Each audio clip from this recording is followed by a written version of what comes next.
धर्म और आध्यात्म ये दोनों चीजें अलग कैसे हैं? धर्म क्या है जो धारित है, जो आप धारण कर सकते हैं। महाकुंभ की विशेषता क्या कुछ है? माघ माह में यदि सूर्य मकर राशि में प्रवेश करता है, उस समय उस प्रयागराज में हमारे सनातन के समस्त तीर्थ आकर के वहां पर वास करते हैं। युवाओं को जो समझाया जा रहा है, जो उनका माइंड वॉश किया जा रहा है, उनके लॉजिक में ये सेट हो चुका है कि अगर मैंने तिलक लगा रखा है, मैंने भगवा कलर पहन रखा है, मैंने माला लगा रखी, तो मैं अपने धन की रक्षा कर रहा हूँ। आज हमारे साथ क्या हो रहा है, हमारा माइंड वॉश कर दिया जा रहा है, हमें इमोशंस पे पिच किया जा रहा है पूरी प्लानिंग के साथ। मैं किसी व्यक्ति विशेष की बात नहीं कर रहा हूँ, किसी धर्म विशेष की बात नहीं कर रहा हूँ। हमें दबाया जा रहा है, हम भारत में खुलकर सांस नहीं ले पा रहे हैं, ये मुस्लिम पक्ष के लोगों का कहना है। अब देखिए, ये समय की बात है, ये हिंदू पक्ष ये कहने लगी कि एक समय अकबर ने भी यही किया था, तो ये समय की बात है, इस पे बहुत ना पढ़ना चाहिए। आज हम 30वीं सदी में चल रहे हैं। इस बार कुंभ में गैर सनातनियों की बिल्कुल रोक है। अब देखिए, गैर सनातनी को जाना भी नहीं चाहिए भाई। जब हम हज करने नहीं जाते तो आप कुंभ में क्यों जाएंगे? नमस्कार, कैसे हैं आप सभी? बहुत बहुत स्वागत है आप सभी का हमारे इस पॉडकास्ट में। मैं आप सभी के साथ हूं कंचन। आज का पॉडकास्ट भी हमेशा की तरह बहुत ही विशेष, बहुत ही खास होने जा रहा है, क्योंकि आज के पॉडकास्ट में हम बात करेंगे धर्म और आध्यात्म को लेकर। क्या जिस रास्ते पर हम चल रहे हैं वो रास्ता हमारे लिए सही है, या जो रास्ता हमें दिखाया जा रहा है, जो मार्ग हमें दिखाया जा रहा है, क्या वो मार्ग हमारे लिए सही है? ऐसे बहुत से प्रश्नों के उत्तर आज हमारे इस पॉडकास्ट में हमें मिलने वाले हैं, क्योंकि आज के हमारे इस पॉडकास्ट में जो हमारे खास मेहमान हैं वो बहुत ही ज़्यादा खास हैं, किसी परिचय के मोहताज नहीं हैं। जैसे ही मैं उनका नाम लूँगी तो आप कहेंगे कि अरे, इन्हें तो हम बहुत पहले से जानते हैं। तो चलिए फिर आपकी मुलाकात कराते हैं और उनका स्वागत कर लेते हैं। हमारे साथ हमारे पॉडकास्ट में हैं आचार्य श्री हरिओम तिवारी राघव चरणानुरागी जी। बहुत बहुत स्वागत है महाराज। राधे राधे जय सिया राम। राधे राधे। कैसे महाराज श्री आप? आपकी शुभकामनाएं, प्रभु की कृपा है। महाराज श्री, जैसे कंचन ने शुरुआत में कहा कि आज बहुत कुछ आपसे बात करनी है धर्म और अध्यात्म को लेकर, क्योंकि लोगों के अंदर जिज्ञासा रहती है कि उनको सही उत्तर नहीं मिल पाते। आज का वक्त ऐसा आ चुका है कि युवा खास तौर पर भटक रहे हैं। मेरा पहला सवाल बहुत सिंपल है आपसे, क्योंकि हमारी ऑडियंस सुनना चाहती है, जानना चाहती है इस चीज। धर्म और आध्यात्म ये दोनों चीजें अलग कैसे हैं, और हमारी जो जीवन है इसमें इनका उद्देश्य क्या हो जाता है? देखिए, पहली बात तो धर्म और अध्यात्म इसमें कोई डिफरेंस नहीं है। हाँ, अब ये बात अलग है कि आज धर्म को जिस तरीके से पिच किया जा रहा है, जिस तरीके से प्रस्तुत किया जा रहा है, उसकी वजह से थोड़ा सा इसमें आपको हमारे युवान भाई बहनों को समझने में थोड़ा सा उनको डिफरेंशिएट करने की आवश्यकता पड़ गई है। धर्म क्या है जो धारित है, जो आप धारण कर सकते हैं। धर्म क्या है? धर्म है जो जिसका आप आचरण कर सकते हैं। अध्यात्म क्या है? जैसे आपके शरीर में दो आत्मा और शरीर, सोल और बॉडी, ये दो पार्ट होते हैं। जैसे आप पारिवारिक जीवन में भी जीवन संगिनी होती है, एक पत्नी होती है, एक साधारण सामाजिक तरीके से मैं समझाने का प्रयास कर रहा हूँ। एक पत्नी होती है और एक पति होता है। उसी प्रकार हमारे शरीर में भी एक सोल पार्ट होता है और एक बॉडी पार्ट होता है, और दोनों को स्वस्थ रखने की आवश्यकता है। तो बॉडी पार्ट के लिए जो धर्म कह लें, जिसमें धर्म में हमें प्रतीति कहते हैं, पूजा इत्यादि, व्रत इत्यादि, ये जो नियम है, इसको पालन करने से हमारे जो बॉडी पार्ट है वो स्वस्थ रहता है, वो हेल्दी रहता है, वो हमारे जीवन में स्ट्रेस नहीं रहता। परंतु उसके सिर्फ एक ही पार्ट को सेटिस्फाई कर देने से हमारे जीवन में अध्यात्म का या जीवन में धर्म को हम ठीक से समझ या कोड नहीं कर पाएंगे। उसके लिए हमको दोनों पार्ट को समझना पड़ेगा। ऑब्वियसली, जैसे जीवन में कुछ भी चीज करना है तो उसके पीछे के लॉजिक्स को समझने पड़ेंगे। जब तक बिना लॉजिक के आप कुछ नहीं कर सकते। उसी प्रकार धर्म और अध्यात्म का लॉजिक क्या है? लॉजिक इसलिए है कि हमारी जो सोल है वो प्योर है, वो आत्मा जो है हरदम परमात्मा का अंश है। वो कभी भी उसमें द्वेष नहीं है, विद्रोह नहीं है। वो हरदम ऐसी चीज को एडॉप्ट करना चाहती है जो हर जगह जो सत्य के मार्ग पर चलने वाले लोग हों, वो ऐसी चीज को ही सुनना चाहती है। जैसे कोई सज्जन व्यक्ति रहता है, उसको यदि आप कोई ऐसी बात करेंगे तो उसके समझ में नहीं आएगा। जैसे आपको यदि फॉर्मल कपड़े पसंद है, यदि आपको अच्छे कपड़े पसंद है, ट्रेडिशनल कपड़े पसंद है, तो आप वेस्टर्न कपड़े आपको नहीं पसंद आएंगे। उसी प्रकार जैसे सोल का अपना एक स्वभाव है, उसका स्वभाव क्या है? शांति, धैर्य, मानवता, शीलता, क्षमा, करुणा, दया, ये सब आत्मा के स्वभाव हैं। और जब हम इन अपने जीवन में ये सब स्वभाव धारण करते हैं, तब हमारा जो जो बहुत इंपॉर्टेंट पार्ट है सोल, वो सोल अपनी आत्मा, सोल सेटिस्फाइड होती है। और फिर उसके उसी, क्योंकि सोल ही हमको इनपुट देती है कि हमें क्या करना है। जैसे आप कंप्यूटर में जो टाइप करते हैं, फिर उसके बाद में वो एक प्रोसेसर में जाता है, प्रोसेसर उसको उस चीज को अपने हिसाब से मैनिपुलेट करता है, और फिर उसके बाद में जो प्रोसेसर मैनिपुलेट करता है वही डिस्प्ले होता है। ऐसा कुछ नहीं कि प्रोसेसर ने यदि ए डिकोड किया तो सिस्टम पे बी दिखेगा, नहीं। The same will be shown on desktop. क्या जो प्रोसेसर ने ए कहा तो the same will be reflect on the screen. The same thing अध्यात्म और धर्म यही है। अध्यात्म जीवन में जब आएगा, स्पिरिचुअलिटी जीवन में आएगी, तो क्या होगा, वो हमारे व्यवहार को डिकोड करेगी, और वो व्यवहार फिर हमारे जीवन में दिखेगा, और फिर हम सफलता के मार्ग पर जाएंगे। आज धर्म को लेकर के क्या है कि एक कंफ्यूजन क्रिएट कर दिया गया है।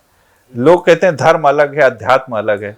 अपितु वो है नहीं वैसा। धर्म ही अध्यात्म है, और अध्यात्म ही धर्म है। लेकिन अब रिलीजियस होने के नाम पर आज कट्टरपंथ का जन्म हो गया। रिलीजियस होने के नाम पर हम हमारी कोई मान्यताएं हैं, हमारी कोई व्यवस्थाएं हैं, हम उसके प्रति कट्टरपंथ होते जा रहे हैं। कट्टरपंथ नहीं होना है। अध्यात्म आपको ये शिक्षा देता है कि कट्टरपंथ का अभिप्राय ये नहीं है कि आप किसी धर्म को, किसी जाति को, किसी लोगों को आप ठेस पहुंचाएं। नहीं, कट्टरपंथ का मतलब ये होता है कि हाँ, हम अपने धर्म के प्रति, यदि मैं हिंदू हूं, सनातन हूं, तो हमें अपने धर्म के प्रति मैं सजग हूं। हाँ, ये है, मैं अपना मानने हूं। इसका मतलब ये नहीं कि आपके पास धन है तो आप पड़ोसी के घर मकान गिरा देंगे। नहीं, आप अपने धन का सुख भोगिए, उसमें आनंद कीजिए। इसका मतलब ये नहीं कि आप दूसरे को कष्ट देंगे। आज धर्म के नाम पर क्या हो रहा है, धर्म के नाम पर एक पूरा सुयोजित एक सिस्टम बनाया जा रहा है। तो अब उसको पे मैं नहीं जाऊंगा, परंतु वो जो युवा समझ नहीं पा रहा है, युवाओं को ये लगता है कि बस हमने तिलक लगा लिया, हमने माला कर लिया, हमने किसी जाति विशेष, धर्म को, किसी धर्म विशेष को गाली दे दिया, तो हम सबसे बड़े धर्म। जी, युवाओं की जब आपने बात करी, युवाओं को जो समझाया जा रहा है, जो उनका माइंड वॉश किया जा रहा है, जैसे आपने कहा कि तिलक लगाना, माला पहनना, उनके लॉजिक भी ये सेट हो चुका है कि अगर मैंने तिलक लगा रखा है, मैंने भगवा कलर पहन रखा है, मैंने माला लगा रखी, तो मैं अपने धर्म की रक्षा कर रहा हूँ। अगर मैं राम राज्य की बात करूं, आप राम कथावाचक हैं, आपके श्रीमुख से लोग राम कथा बहुत सुनते हैं। राम राज्य क्या है? क्या जबरदस्ती किसी से जय श्री राम के नारे लगवाना राम राज्य है? जो युवाओं आज के डेट में एक दूसरे के खिलाफ खड़े हो चुके हैं। देखिए, कभी भी राम राज्य की हम बात करते हैं तो वहां पर सौहार्द था, राम राज्य में सहिष्णुता थी, राम राज्य में क्षमा था, राम राज्य में शीलता थी, राम राज्य में एक है सब नर करहि परस्पर प्रीति, सब एक दूसरे से प्रेम करते थे। उसमें कहीं ये नहीं लिखा है कि वो उस जाति के थे, वो उस धर्म के थे। मेरे राम जी ने तो सबरी को भी वही सम्मान दिया, मेरे राम जी ने निषाद जी को भी वही सम्मान दिया, मेरे राम जी ने केवट को भी वही सम्मान दिया।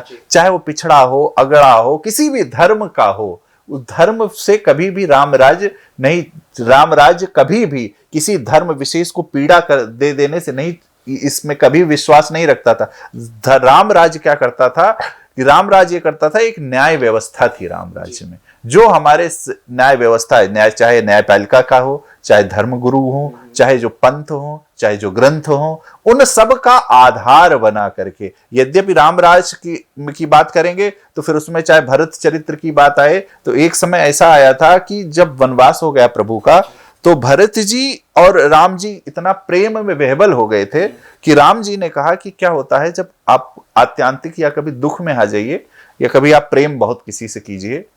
एक साधारण मैं बात कर लेता हूं, आप ही किसी से यदि बहुत प्रेम करने लगे, तो उसके यदि वो कोई काम करता है तो फिर आप उसके निर्णय ले नहीं सकते संविधान के आधार पर। क्यों? क्योंकि फिर आपका प्रेम बीच में अटकता है। बिल्कुल।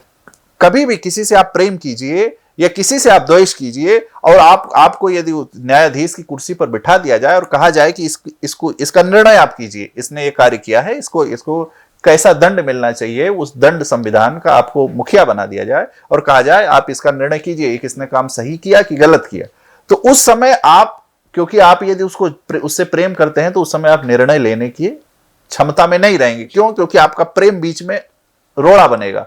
उसी प्रकार भरत जी का एक विषय आया, तब जब गुरुवर बैठे, गुरु वशिष्ठ जी बैठे, भरत जी बैठे, राम जी बैठे, ये हुआ कि अब क्या किया जाए, क्योंकि भरत जी का कहना था कि आप वापस जाइए और राम जी का कहना था कि पिताजी ने हमको वनवास दिया।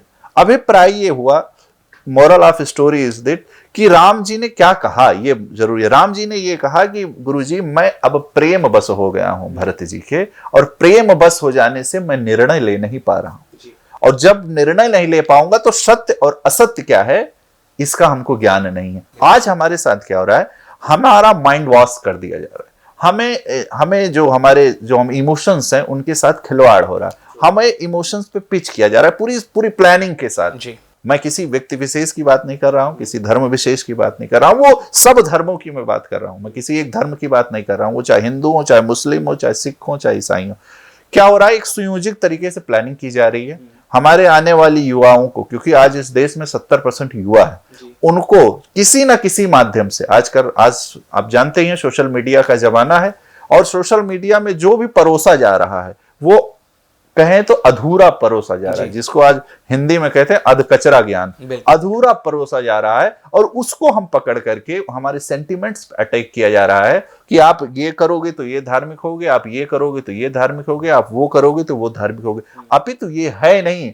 आप यदि सत्य के मार्ग पर हैं, आप अपने कर्म को सही तरीके से कर रहे हैं, आपके अंदर क्षमा है, आपके अंदर करुणा है, आप किसी के दुख को देख करके दुखी हो जाते हैं, आप किसी के सुख को देख करके सुखी हो जाते हैं, और आप प्रोग्रेसिव हैं।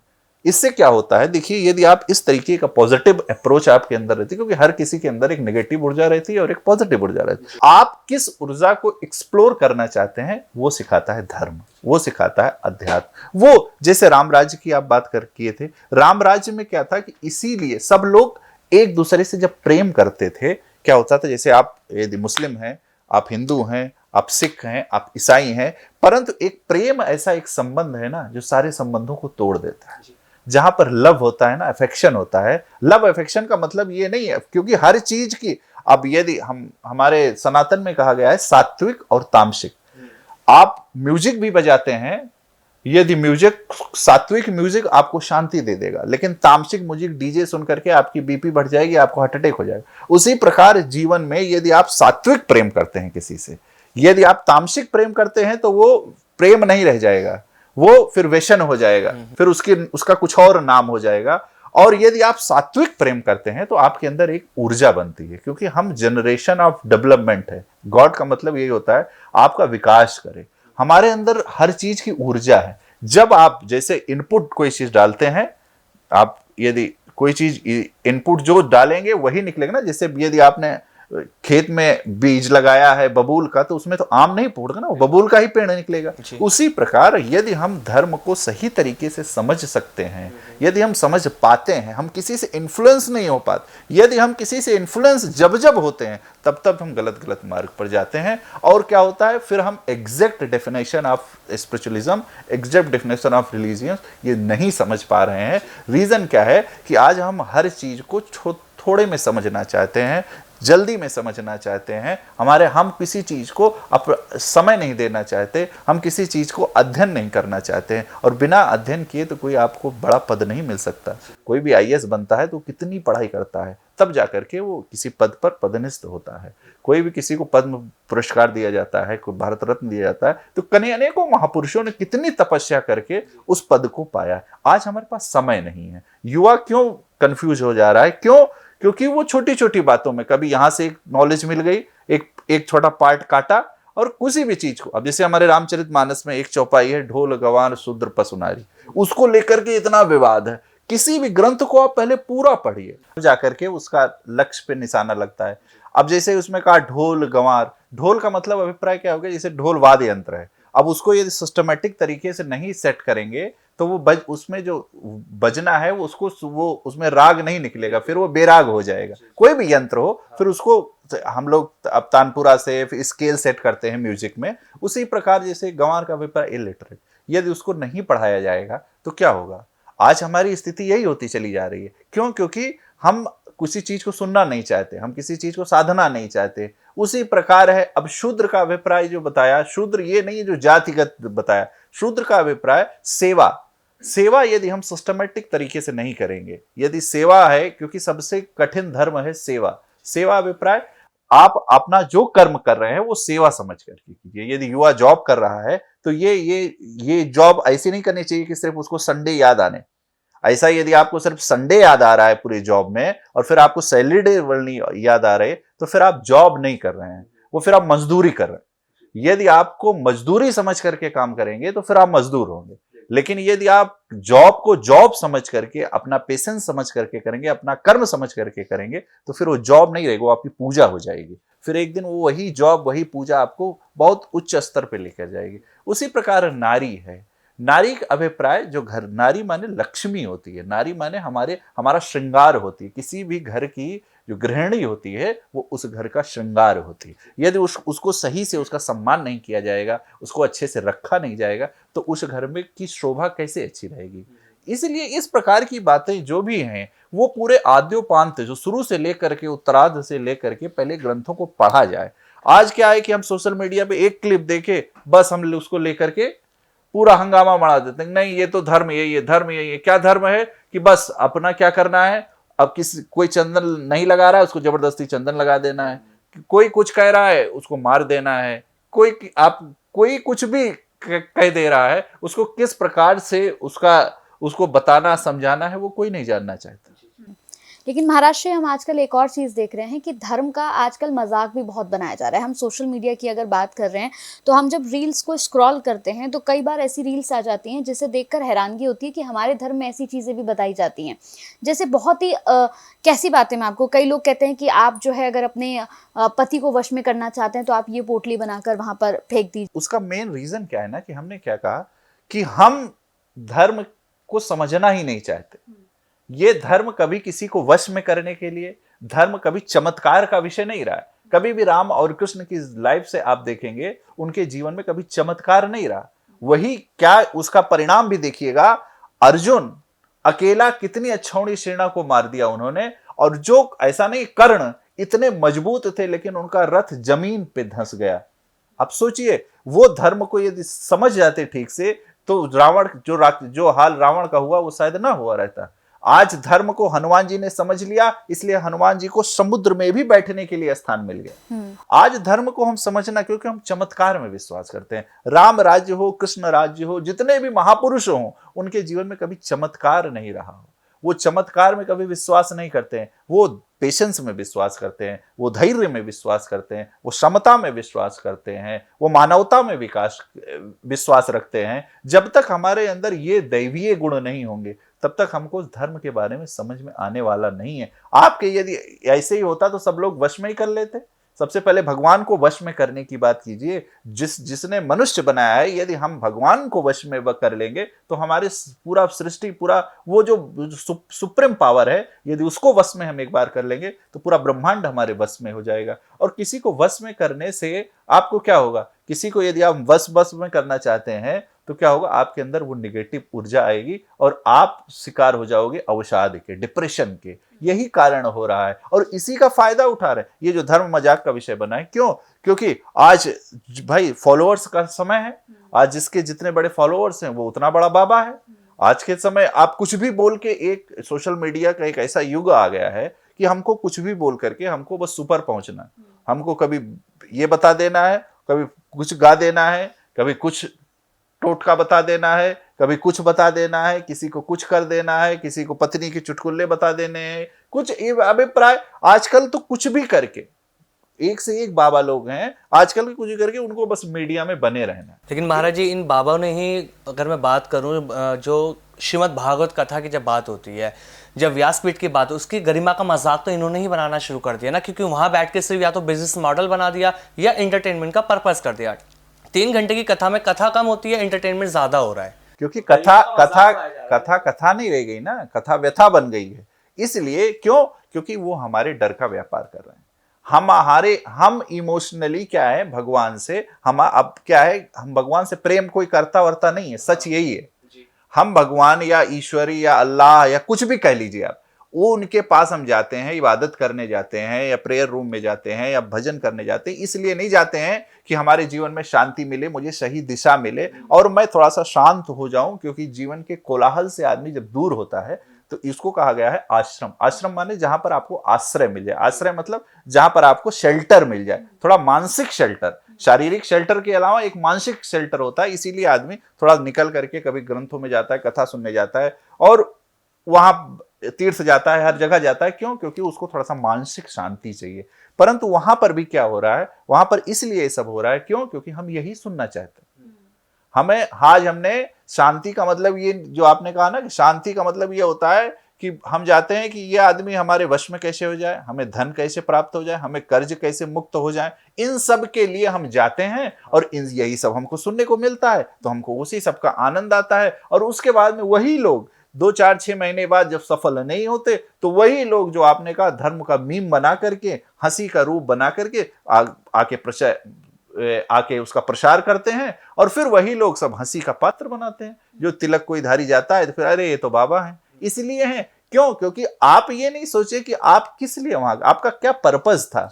आप जो कथा मतलब अभिप्राय जो आपकी व्यथा को दूर कर दे। कथा का मतलब ये नहीं कि जो आपको जो, क्योंकि क्या होता है एक मटेरियलिज्म से थोड़ा सा दूरी चाहिए ही, क्योंकि मटेरियलिज्म का कोई अंत नहीं है। संसार का आप कितना भी अर्न कर लें उससे कोई बहुत शांति मिलने वाली है नहीं, किसी को मिली भी नहीं। इसलिए आदमी थोड़ा कथा में जाता है। परंतु उस कथा में भी यदि धन की ही ग्वाही का ही व्यापार बनाया जाएगा तो क्या होगा? वो तो और बढ़ा दे रहा है ना, तामस और बढ़ा दे रहा है। और सत्य जो है धीरे धीरे जो सात्विक नेचर होना चाहिए आज जीव का, वो नहीं हो पा रहा। जो सात्विक ऊर्जा चाहिए, जो सात्विक कहें तो धन चाहिए, वो उसको नहीं मिल पा रहा। क्योंकि बिजनेस बना लिया ना महाराज जी, जो बाबा वर्ड आप यूज करें, देखिए आप खुद एक कथावाचक हैं, आप अच्छे से हर किसी को जानते हैं। लोगों ने इसको बिजनेस इस तरीके से बना दिया वो कि अपनी तिजोरियां खुद भर रहे हैं।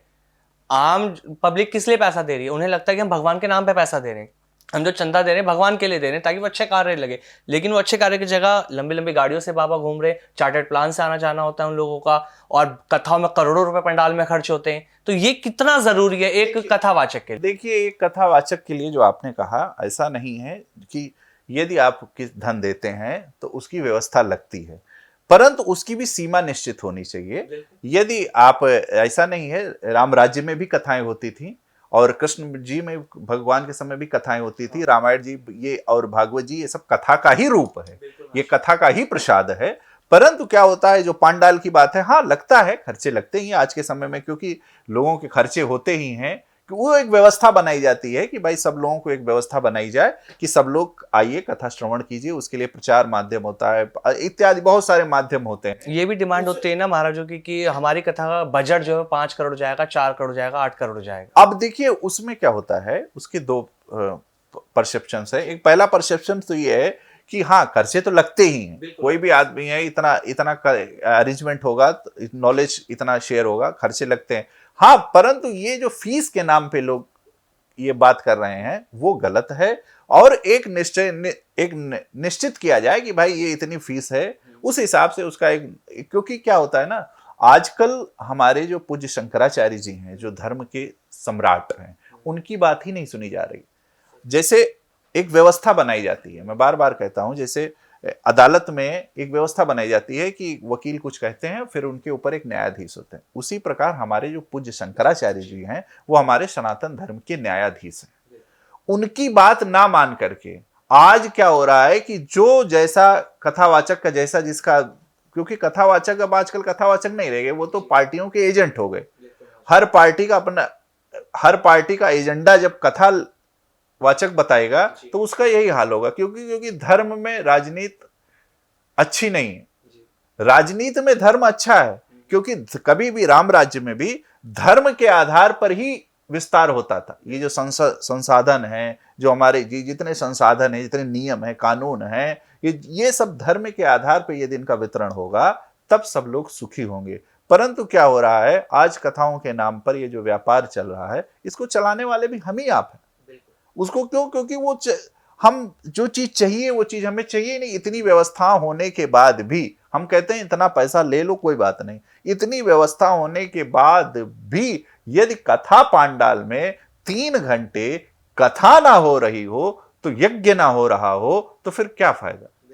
आज वो 3 घंटा कम से कम उस 3 घंटे का यूटिलाइजेशन कीजिए, और वो 3 घंटे मेरी सभी कथावाचकों से एक ही निवेदन है, करबद्ध निवेदन है कि उस 3 घंटे का आप कम से कम सदुपयोग कीजिए, वो 3 घंटे कम से कम कथा कीजिए। ऐसा नहीं है, बहुत सारे कथावाचक हैं जिनकी आज धर्म ऐसा नहीं है, कुछ लोग धर्म को धंधा बनाए हैं, सब लोग धर्म को धंधा नहीं बनाए हैं। और उन्हीं कुछ लोगों की वजह से, जैसे एक मछली पूरे तालाब को गंदी करती है, उसी प्रकार तथाकथित कुछ बाबाओं की वजह से पूरा ये कथा जगत अब धीरे धीरे लोग इसको है देखने लगे, जो लोगों का नजरिया है देखने का वो धीरे धीरे दूषित हो रहा है। थोड़ा लोग अब इसको देखने लगे कि नहीं, ये तो इसमें तो व्यापार है, इसमें तो फिर वो धीरे धीरे कमी निकालना शुरू कर दिए। परंतु कथा ही हमारे आपके लिए कल्याण करेगी। कथा भगवान की होनी चाहिए, जीव की कथा नहीं होनी चाहिए। जीव का कोई इंटेंशन नहीं पूरा होना चाहिए। यदि समाज सेवा करनी है तो आप एनजीओ बनाइए, उसके लिए पूरी व्यवस्थाएं हैं। आप खूब, यदि बाबा, हम कथावाचक सिर्फ समाज को संदेश दे सकते हैं, हम समाज को सुधार नहीं सकते। समाज सुधारक के लिए फिर एनजीओ का काम है, फिर राजनीतिक पार्टियों का काम है, वो एक अलग व्यवस्था है। हम विचार से, हम जो आपने आपकी शोल है उसके सेटिस्फेक्शन के लिए कथाएं होती हैं। और वो यदि दूषित हो जाएगा, यदि उसमें चमत्कार हो जाएगा, उसमें पर्ची निकलना शुरू हो जाएगी, उसमें यदि देश का कहें तो ड्रामा शुरू हो जाएगा, तो क्या होगा, वो उद्देश्य से लोग विचलित हो जाएंगे। और क्या होता है, इस देश की जो सबसे बड़ी समस्या है अनएजुकेशन, उस पर कोई जोर नहीं देता। आज हमारी जनसंख्या इतनी है, इस भारत देश में ही ये सब होता है, पता है आपको। हमारे साथ ही चाइना फिर को भी आज़ादी मिली, लेकिन आज चाइना में 80% मैन्युफैक्चरिंग हब है और इंडिया में सिर्फ 6% मैन्युफैक्चरिंग हब है। उसका कारण क्या है? उसकी सबसे बड़ी कारण है अनएजुकेशन। और जो अनएजुकेशन का परिणाम क्या आ रहा है? उसका अनएजुकेशन का परिणाम आ रहा है कि हमारी एनर्जी को कब कहाँ कितना इन्वेस्ट करना है, क्योंकि आपके पास सिर्फ 8 घंटे, हर आदमी 8 से 9 घंटे एक स्वस्थ वर्किंग कर सकता है। उस 8 से 9 घंटे को आप कहाँ लगा रहे हैं, ये आपके शिक्षा पर निर्भर करता है, आपके एजुकेशन पर निर्भर करता है। आप उस 8 घंटे को यदि सिर्फ कहें तो बकवास में लगा रहे हैं, फर्जी डिस्कशन में लगा रहे हैं, जिसका कोई मतलब ही नहीं है, वहां लगा रहे हैं, तो कुछ होने वाला नहीं है। आज हमारी समस्या क्या है, भारत में जब इतने करोड़ जनसंख्या है तो बहुत सारे 40% से 50% के ऊपर इलिटरेट लोग हैं बेचारे, जो भोले भाले हैं। वो बेचारे आपके उसमें आ जाते हैं, और वही लाखों की भीड़ इकट्ठा करके वो बेचारे कहीं खेत बेच करके कुछ भी करके, जो आपने कहा ना, फिर वो ले करके आते हैं कि हम बाबा के पास आएंगे। अस्पताल नहीं जाते वो बेचारे वो झाड़ फूंक कराने आपके पास आते हैं। लेकिन महाराज जी देखिए ना, ये सारी चीजें बढ़ भी बहुत रही हैं। जैसे अभी हम इस पर बात ही कर रहे हैं, तो हमने ऐसे बहुत सारे बाबा देखे हैं जो लोग पागल हैं उनके पीछे कि बाबा जी बस इस पानी में जरा सा फूंक मार दीजिए और ये पानी अगर हम घर में सबको पिलाएंगे तो उनकी तबीयत ठीक हो। मैंने यही बोला ना कि ये अनएजुकेशन का है। जब हमारी जो कोर समस्या है वो अशिक्षा है। अशिक्षा पे बल ही नहीं, शिक्षा पर कोई बल ही नहीं दिया जा रहा है। वो बेचारे जो भोले भाले लोग हैं, वो क्या होता, आप एक आया दूसरे को बताया, दूसरा आया तीसरे को बताया, तीसरा आया चौथे को बताया, फिर वो भीड़ पूरी इकट्ठा होती चली जाती है और वो बेचारे उनको ठगा जाता है। बाद में फिर वो कुछ, क्योंकि उनकी आवाज तो वो सोशल मीडिया भी नहीं यूज करते, वो क्या होता है, उनकी आवाज दब के रह जाती है। लेकिन महाराज जी ऐसी स्थिति आई क्यों? जैसे अभी आपने खुद ही कहा कि शंकराचार्य जी जो हैं वो न्यायाधीश हैं, लेकिन आजकल जितने भी धर्मगुरु हैं, जितने भी बाबा बन रहे हैं, वो तो किसी को मान ही नहीं रहे। अपने सामने वो किसी को नहीं मानते हैं। क्यों मान देंगे? जब उनका आज सोशल मीडिया का जमाना है ना, उनके फॉलोअर्स इतने हैं, इतने लोग हैं। क्यों? क्योंकि उन्होंने माइंड वॉश कर दिया है। एक क्या होता है, आदमी आतंकवादी कैसे बनता है पता है आपको?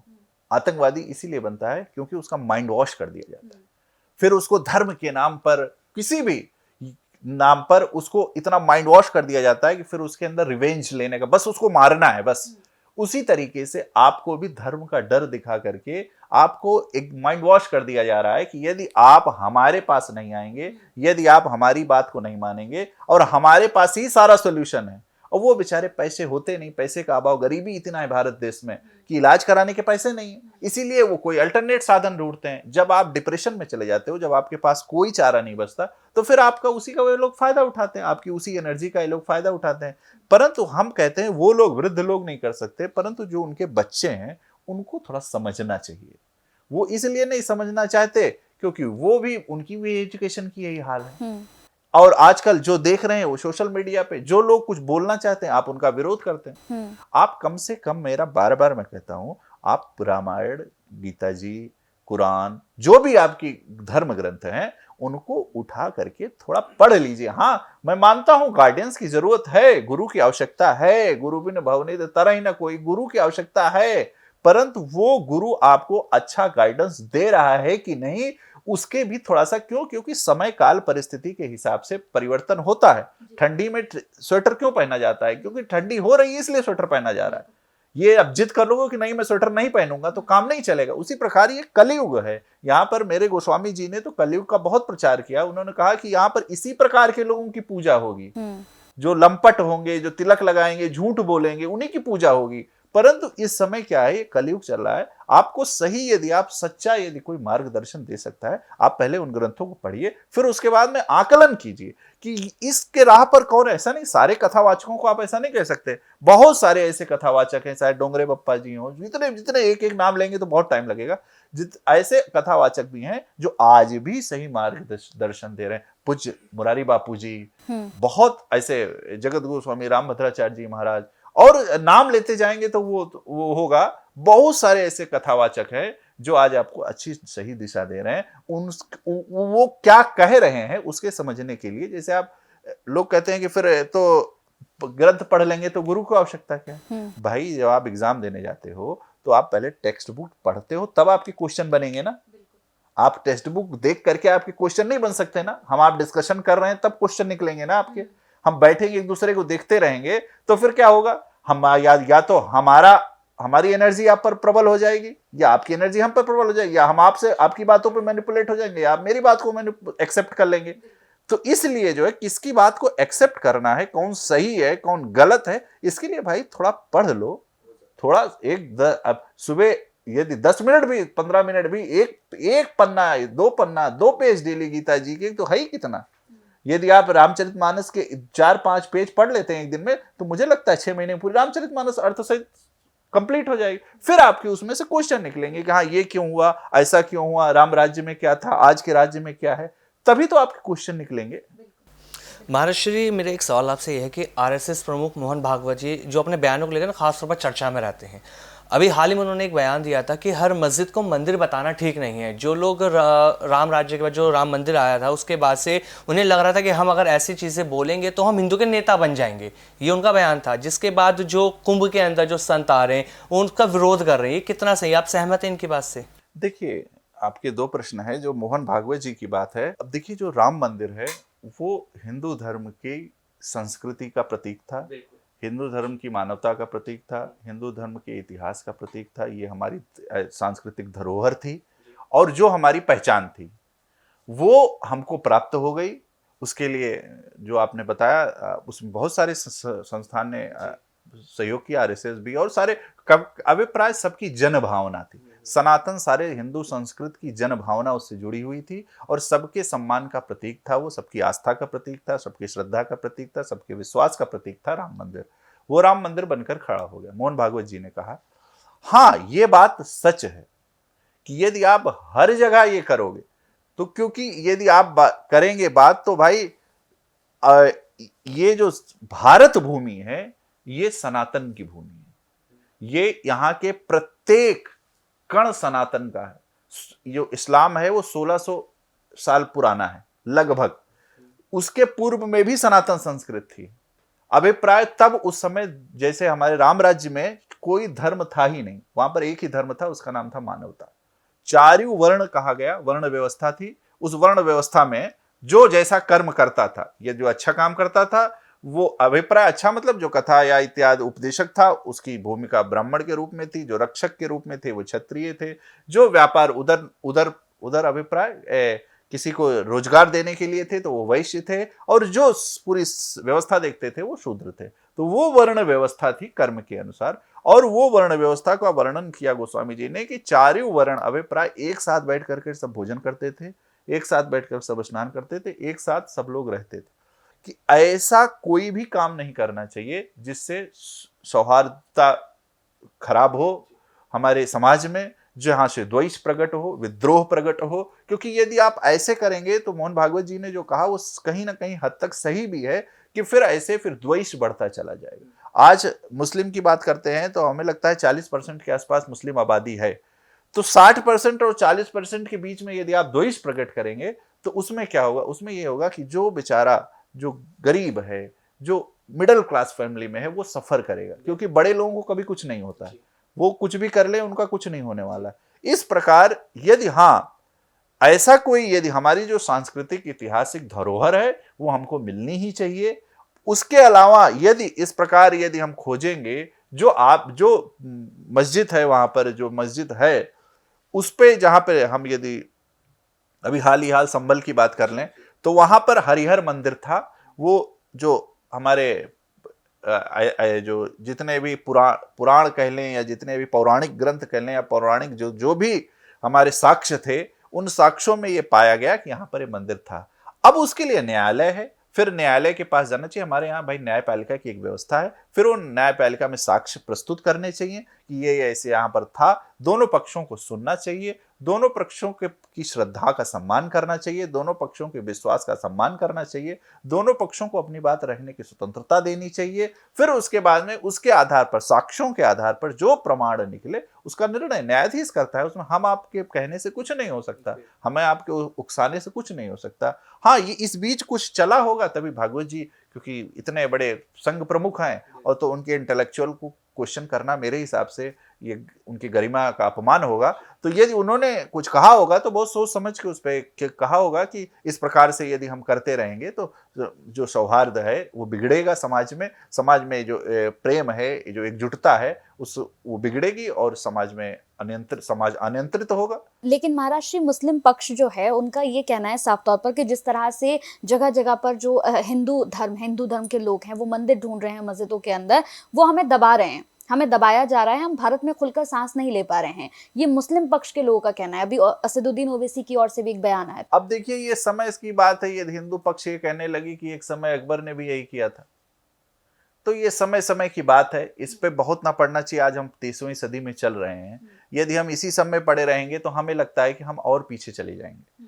हमको ये सोचना चाहिए कि हम गो फॉरवर्ड कैसे करें। आज हमको ये सोचना चाहिए कि हमारी टेक्नोलॉजी कैसे आगे बढ़े। आज हमको सोचना चाहिए कि आज चाइना कहाँ पर है, यूएस कहाँ है, आज हम वर्ल्ड पावर कैसे बने। हमारे देश की जितने लोग हैं, जितने गणमान्य हैं, उनको सबको ये, अब विशेष करके युवाओं का, क्योंकि ये युवा का देश है, युवाओं को ये सोचना चाहिए कि हम गो फॉरवर्ड कैसे करें, हम अपनी ऊर्जा का कैसे सही तरीके का इन्वेस्ट करें, हम कैसे टेक्नोलॉजी ड्रिवन हो, कैसे हम अच्छी चीज़ों को ड्रिवन करें, हम कैसे अच्छी चीज़ों को अडॉप्ट करें। इंस्टेंट ऑफ, मुझे लगता है इन सब पे यदि आप विवाद में पड़ेंगे तो आपकी ऊर्जा का लॉस होगा। और इसमें क्या होगा, इसमें कुछ तथाकथित लोग अपना फायदा उठाएंगे, वो चाहे राजनीतिक पार्टी हो, चाहे वो कोई संस्थान हो, चाहे एनजीओ हो, चाहे कोई भी हो, इसमें किसी का नाम नहीं लेना।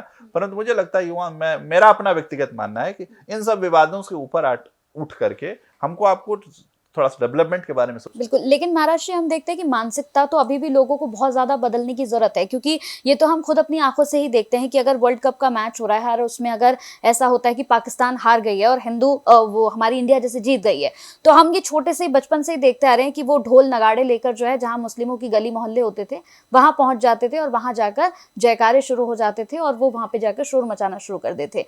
वही सेम एज इट इज आज भी हम देख रहे हैं महाराष्ट्र, ऐसा हो रहा है। एक्चुअली हमारी अपब्रिंगिंग ऐसे हुई है, हमारी फीडिंग ऐसे हुई है।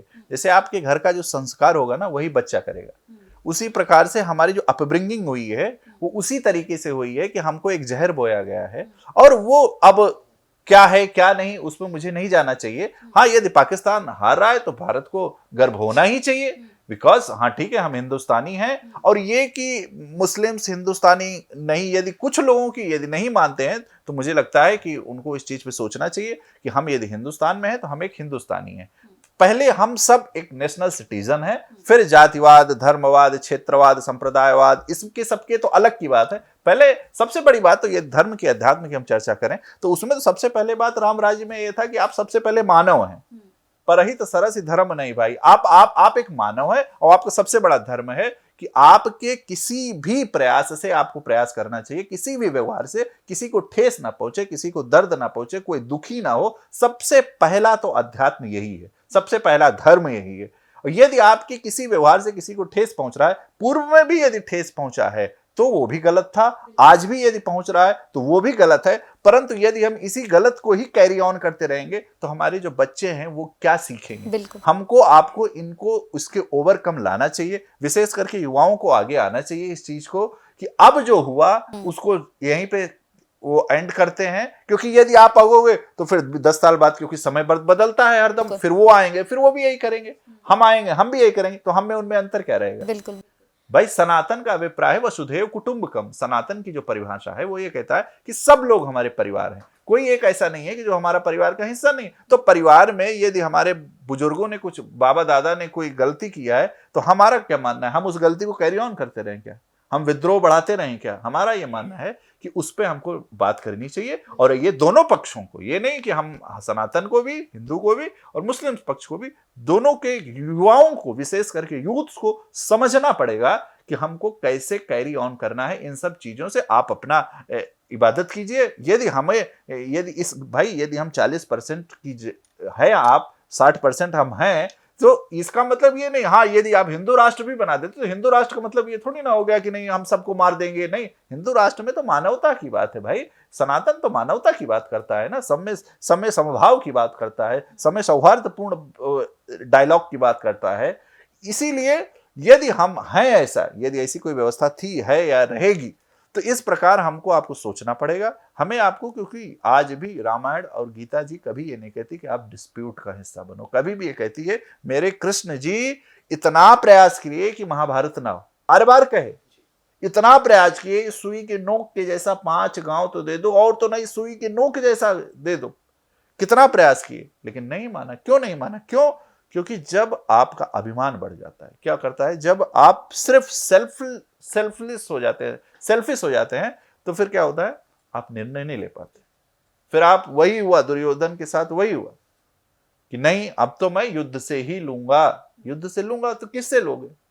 होगा युद्ध में क्या होता है? कुछ नहीं होता। या जितने भी आप चाहे जितने भी कंट्रीज देख लीजिए, आज के समय भी ये जो 2 कंट्रीज हैं जो डिस्ट्रॉय हो रही हैं, बर्बाद हो रही हैं, एक युद्ध पता है आपको, और गृह युद्ध कितना, अभी आप बांग्लादेश देखिए कितना अच्छा ग्रो कर रहा था, उसके आपसी युद्ध ने बांग्लादेश को कितना पीछे कर दिया। अब कौन इंडस्ट्रियलिस्ट वहां जाएगा इंडस्ट्री लगाने? कौन सा एम्प्लॉयमेंट बढ़ेगा वहां पर?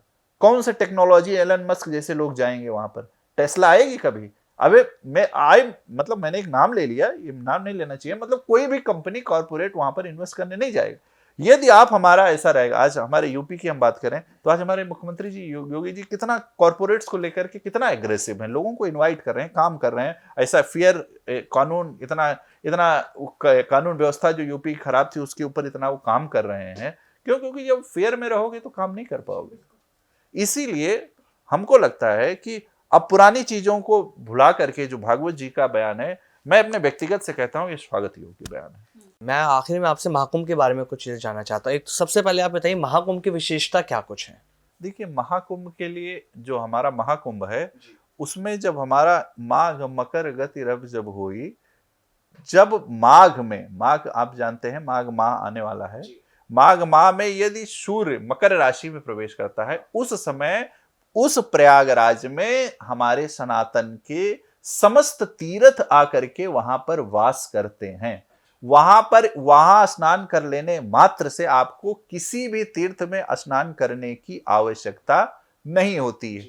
और उसी समय मान्यता है, मेरे राघव जी जब वनवास के समय थे तो भरद्वाज जी के आश्रम गए। भरद्वाज जी के आश्रम में भरद्वाज जी ने पूजा अर्चना की भगवान की, और उसके बाद में वहां पर भरद्वाज जी ने, याज्ञवल्क्य मुनि जी हैं, बहुत सारी मान्यताओं को मैं जोड़ देता हूं, याज्ञवल्क्य मुनि जी हैं जिन्होंने भरद्वाज जी को श्री राम कथा सुनाई थी। वो राम कथा जो हमारे शिव जी ने मां पार्वती जी को सुनाई थी। और दूसरा और मान्यताएं हैं कि एक जब अमृत हमारे सनातन में जब समुद्र मंथन हो रहा था, उस समय अमृत के कुछ बूंद प्रयागराज में आकर के गिरे, कुछ बूंद हरिद्वार में, कुछ बूंद नासिक में, इत्यादि इन स्थानों पर जहां पर गिरे वहां पर महाकुंभ का आयोजन होता है। उस समय ये हमारी सांस्कृतिक विरासत है। वहां पर हमें हमारे पूरे हिंदू ही नहीं, सभी मजहब के लोग, सब संत महात्मा आते हैं वहां पर, पूरा पूरा माह भजन करते हैं, स्नान करते हैं। क्यों? क्योंकि माँ गंगा अविरलता की प्रतीक है, माँ गंगा स्वच्छता की प्रतीक है। माँ गंगा जो हमारे यहाँ है, वहां पर माँ सरस्वती, माँ यमुना जो कर्म की प्रतीक है, माँ सरस्वती और माँ गंगा का तीनों का संगम होता है। इसलिए उस स्थान को प्रयागराज कहा गया है, संगम कहा गया है। वहां पर डुबकी लगा लेने मात्र से, एक बार स्नान करने ले मात्र से आपका निर्मल मन हो जाता है। और फिर निर्मल मन जन सो मोहि पावा,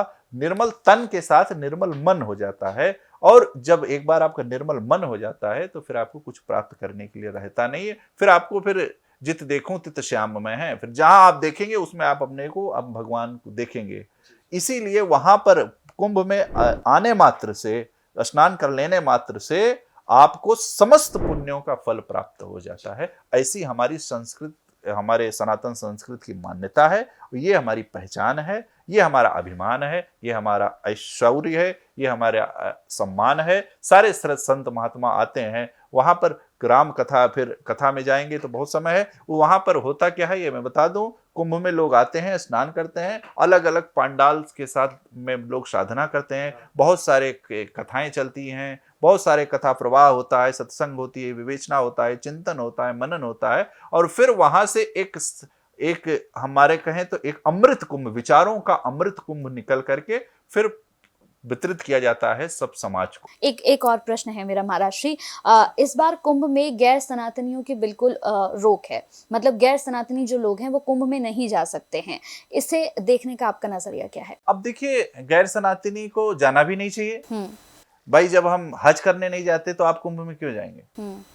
हज में तो हमको नहीं अलाउ है ना, तो इस हमको नहीं जाना चाहिए। और ये हमारे भाई सुरक्षा को लेकर के भी हमारे संत महंत लोग जो है थोड़ा परेशान रहते ही हैं। तो मुझे लगता है जहां पे नहीं जाना चाहिए वहां पे नहीं जाना चाहिए। अब आप गैर सनातनी को कहें कि रामायण पढ़ें तो ये तो अच्छी बात नहीं है ना। जब वो नहीं पढ़ना चाहता तो नहीं पढ़ना चाहता। और यदि हमारे संत महात्माओं को लगता है कि उनको खतरा है तो भाई सुरक्षा उनकी प्रथम दृष्टा है, क्योंकि वो हमारे मुख हैं। यदि वो अपनी सुरक्षा कारणों से वो डर रहे हैं तो उस पर मुझे लगता है कि उस पर सोचना चाहिए। वो सनातन वो है, उस यही तो कहने का अभिप्राय कि ये समझना, ये तो बड़ी सिंपल सी बात है भाई। हमारे घर में शादी है तो हम आएंगे ना, जरूरी थोड़ी ना हम हर किसी को बुला लेंगे। भाई हमारा आयोजन है, सनातन का आयोजन है तो सनातनी आएंगे। यदि उनका हज है तो वो जाएंगे। हम कहें अब मस्जिद में कोई कहे हनुमान चालीसा पढ़ो, और तो ये कैसी बात है? ये अच्छी बात नहीं है ना। और यहाँ पे कहें कि मंदिर में आकर के नवाज अदा करो, तो ये सब तो, ये देखिए, ये सब तो सिर्फ चर्चा में बने रहने की बातें हैं। और अब इस पे सब पे तो ये सरकारों का काम है, हम लोगों का क्या काम है? वो तो अब ये है कि इसी सब को मुद्दा बना करके बाबा लोग हिट होना चाहते हैं, और हम आप यही सुनना चाहते हैं। क्योंकि हमको आजकल दाल चावल नहीं पसंद ना, हमको तो चटनी और पिज्जा ज्यादा पसंद है। तो वही पिज्जा आ गया कथाओं में भी। अब जैसे पिक्चरों में आइटम सॉन्ग होते थे ना, वैसे अब कथाओं में भी उस तरीके से क्या हो गया, चटनी परोसने का समय आ गया। एक आखिरी प्रश्न और मेरे मन में आया महाराष्ट्री। अभी धीरेन्द्र शास्त्री जी की ओर से एक रैली निकाली गई है जिसमें हिंदू राष्ट्र की वो बात कर रहे हैं, उनके साथ और भी बहुत सारे लोग सम्मिलित हैं। इसे आप किस तरह से देखते हैं, क्या समर्थन करते हैं इसका? देखिए, मैं भीड़ तंत्र का कभी समर्थन नहीं करता। अच्छा। और मेरा सोचना अलग है। मुझे लगता है कि सनातन की परिभाषा ही जब तक हम नहीं जानेंगे तब तक कौन सी यात्रा निकालेंगे। पहले आप ये बताइए कि सनातन है क्या। पहले आप ये बताइए लोगों को, हिंदुत्व है क्या। हिंदुत्व नारा नहीं है, जय श्री राम कोई नारा नहीं है, ये तो आचरण का विषय है। राम कोई नारा नहीं है। राम जी चाहते तो नारा लगा करके काम कर सकते थे ना। राम जी ने ऐसा आचरण किया, ऐसा जीवन जिया जिसको देख करके हम आप जीते हैं। राम जी ने जो जो किया वो धर्म बन गया। इसीलिए बन गया क्योंकि राम जी ने अब एक साधारण मानवता का जीवन जिया और वैसी लीला किया। अब यात्रा निकालने से पहले, अब यात्रा निकालिए, अब उसमें तो मैं क्या ही कहूं, परंतु मेरा इतना मानना है कि आप पहले सनातन की परिभाषा लोगों को बता दीजिए। सनातन माने मानवता, धैर्य, शीलता, क्षमता, करुणा, दया, क्षमा और अपने जीवन को सुव्यवस्थित जीना, अपने जीवन को अपने उद्देश्यों से परिचित हो जाना, इसको कहते हैं सनातन। पहले हम अपने को जाने, हम दूसरे को बहुत जानने का प्रयास करते हैं। हम पहले अपने को जानना ही सबसे बड़ी सनातन है, सबसे बड़ा धर्म यही है। और यदि हम अपने को जान जाते हैं तो यदि समूह में कोई यात्रा करें तो वो और अच्छा हो जाएगा। तो अब उसमें मुझे लगता है कि उसका राजनीतिक करण करना, उसका राजनीतिक उपयोग करना वो ठीक नहीं है। और यदि वो निकाल रहे हैं ऐसी यात्राएं तो अच्छी बात है। वो उनको लगता है कि इससे हिंदू का प्रचार होगा तो करना ही चाहिए। महाराज श्री, अगर मैं बात करूं हिंदू समाज की, तो हिंदू समाज में विवाह को एक बहुत ही पवित्र बंधन माना जाता है। और विवाह के बंधन में जो कोई बंधता है, फिर कहते हैं कि ये 7 जन्मों का रिश्ता है। लेकिन अब हम देख रहे हैं कि बहुत ज़्यादा डाइवोर्स केसेस बढ़ रहे हैं, तलाक बहुत ज़्यादा हो रहे हैं। लोग शादी से ज़्यादा, विवाह से ज़्यादा लिव इन रिलेशनशिप पर भरोसा कर रहा है कि पहले हम लोग एक लिव इन रिलेशनशिप में रहते हैं एक दूसरे के साथ, समझ में आया तो आगे कैरी ऑन करेंगे और नहीं समझ में आया तो अलग हो जाएंगे।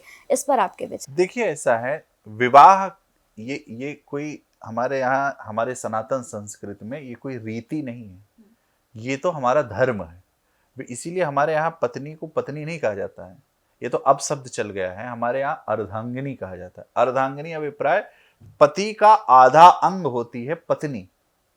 इसीलिए आज क्योंकि यदि आप अविश्वास की नींव पर रखा हुआ कोई भी रिश्ता बहुत दिन तक नहीं चल रहा था, आज अविश्वास हो गया है पति और पत्नी के बीच में। उसका कारण है डायलॉग्स बंद हो गए, कम्युनिकेशन बंद हो गया। आज संस्कृति के नाम पे हम इतना, मॉडर्नाइजेशन के नाम पे हम इतना आगे चले जाना चाहते हैं कि हम अपनी जड़ से ही खत्म होते चले जा रहे हैं। और कितना भी हरा भरा पेड़ क्यों ना हो, लेकिन यदि वो जड़ से नहीं है तो वो आर्टिफिशियल ही कहा जाएगा। वो पेड़ से आप मधुर फल, मीठे फल की अपेक्षा कभी मत कीजिए। उसी प्रकार यदि संबंध ही अपवित्रता की नींव पर रखे गए हैं तो क्या होगा? यही होगा। क्या होगा? आज लिविंग क्यों होती है? लिविंग इसलिए होता है कि भाई ये होता है कि आप स्वतंत्र हैं। आज फ्रीडम ऑफ एक्सप्रेशन के नाम पर ये घृणित कर्म हो रहा है। ये क्या है कि लिविंग मतलब एक स्वतंत्र है। अब आप सोचिए, उस आपकी स्वतंत्रता और के नाम पर, ये अपवित्रता के नाम पर जो भी आगे की संतान आएगी वो क्या कहेगी? क्योंकि आपको ना कानून का डर है, ना आपको समाज का डर है, ना आपको किसी की चीज का डर है। क्यों? क्योंकि मर्यादा में रहना ये हमारा शास्त्र सिखाता है। और यदि उस अमर्यादित आचरण के से लिया हुआ यदि कोई भी संतान क्या कैरी ऑन करेगी? वो कौन सी आपकी संस्कृति को कैरी ऑन करेगा? वो कौन सी आपकी लेगेसी को कैरी ऑन करेगा? इसलिए आज घर घर ये जो डाइवोर्स का हो गया है, ये जो लिविंग रिलेशनशिप शुरू हो गए हैं, वो क्या है? इस सबसे पहला तो अविश्वास, दूसरा ना आचरण में कोई पवित्रता। क्योंकि भाई हमारे यहां अग्नि को साक्षी करके 7 बार साक्षी करके, जो 7 जन्म कहा गया है, अग्नि एक पवित्र, हमारे यहाँ एक साक्षी बनाया जाता है। और उसको 7 फेरे दिए जाते हैं, इसलिए दिए जाते हैं कि हम 7 जन्म से हमारे आपके साथ हैं, 7 जन्म के संस्कार हम उनमें प्रवेश करते हैं। नहीं तो ऐसे ही विवाह करा दिया जाए। क्यों अग्नि को, धर्म को साक्षी बना करके क्यों विवाह कराया जाता है? क्यों? क्योंकि फिर क्या होता है, फिर उसमें 2 समाज जुड़ते हैं, 2 परिवार जुड़ते हैं, 2 विचार जुड़ते हैं, 2 संस्कार जुड़ते हैं। फिर उसके बाद में क्या होता है, यदि कोई विवाद आता है तो फिर वो जो नींव है संस्कार की, विवाद, वो समाज की और जो परिवारों की नींव है, फिर उनसे हम लोग विचार विमर्श करते हैं, फिर समस्याएं आती हैं, फिर वो हट जाती हैं। परंतु यदि अविश्वास की नींव पर रखा गया, आपने परिवार वालों से अलग होकर के या समाज की रीति रिवाजों से अलग होकर के, जो प्रथाएं हैं हमारे सनातन संस्कृति की, इन सब प्रथाओं से अलग होकर के आप अपने विवेक से निर्णय लेकर के आप ऐसे घृणित आचरण करेंगे, व्यवहार करेंगे, तो क्या होगा? कभी भी संवाद में कोई कमी आई, तुरंत आपने अलग होने का निर्णय ले लिया। आपने निर्णय तो ले लिया, क्यों? क्योंकि आपका प्यार नहीं था, वो तो आपकी वासना थी। जब वासना, क्यों? क्योंकि भाई एक उम्र होती है हर चीज की। आपसे यदि कोई अट्रैक्शन है, कोई अट्रैक्ट हो रहा है, तो उसकी एक एज होती है। उस एज के बाद धीरे धीरे जैसे ही जो चीज प्राप्त, जैसे कोई चीज आपको पाना हो, मैं खुल के नहीं कह सकता, परंतु जैसे कोई चीज पानी हो, वो मिल जाए, तो उसके बाद में पाने के समय जो आपको लालसा ललक रहेगी, वो मिलने के बाद नहीं होगी, वो कम हो जाएगी। उसी प्रकार जब हम शारीरिक संबंध हो जाता है तो हमारा मानसिक जो व्यवहार है वो बिगड़ने लगता है। क्योंकि फिर उसके बाद में जो हमारा अट्रैक्शन रहता है, वो अट्रैक्शन तो था नहीं, वो तो वासना थी, क्योंकि उसका कोई साक्षी था ही नहीं। आप किसी को क्वेश्चन कर ही नहीं सकते। तो ये जो आत्महत्याएं हो रही हैं, ये जो डाइवर्स केस हो रहा है, इसका बहुत कारण यही सब है। आप देखिए बड़े बड़े IAS PCS ये लोग क्यों आत्महत्या करें, क्यों? क्योंकि अविश्वास हो रहा है, डायलॉग्स कम हो गए हैं, सेक्रिफिकेशन कम हो गया है, हम एक दूसरे के रिश्तों में सेक्रीफाई नहीं करते, छोटी छोटी बात पे हम इतना उन्मादी हो जाते हैं, हमें लगता नहीं हमारा हम फ्रीडम है, ये हमारी क्या है, ये हमारे नैतिक अधिकार है। नैतिक अधिकार के नाम पर हमारी संस्कृति का हनन हो रहा है, हमारी संस्कृति का पतन हो रहा है, और जो भी रिश्ता अविश्वास की नींव पर रखा जाएगा उसको टूटना निश्चित है। महर्षि भगवान राम के अलावा अगर मैं रामायण की बात करता हूँ तो रामायण के किस पात्र ने आपको सबसे ज्यादा प्रभावित किया है?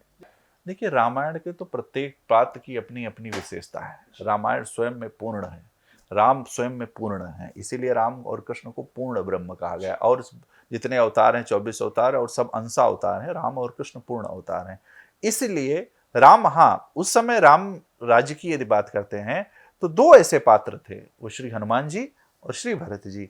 जब हम श्री हनुमान जी की बात करें तो निष्ठा, कर्म, विश्वास, भक्ति, आस्था, श्रद्धा और विश्वास, ये सब क्या है, ये सब उनके रूप हैं, और इन्होंने उसको पकड़ करके रखा। रावण की लंका में जाना हो, इतना विश्वास, सब लोग कहे जाएंगे, कोई कह रहा है, अंगद जी कह रहे हैं हम जाएंगे, हम नहीं आ पाएंगे, जामोन जी कह रहे हैं हम बूढ़े हैं, लेकिन उन्होंने प्रभु मुद्रिका मुख में भगवान का नाम रखा, और इतना विश्वास था कि एक ही छलांग में समुद्र पार करके चले गए।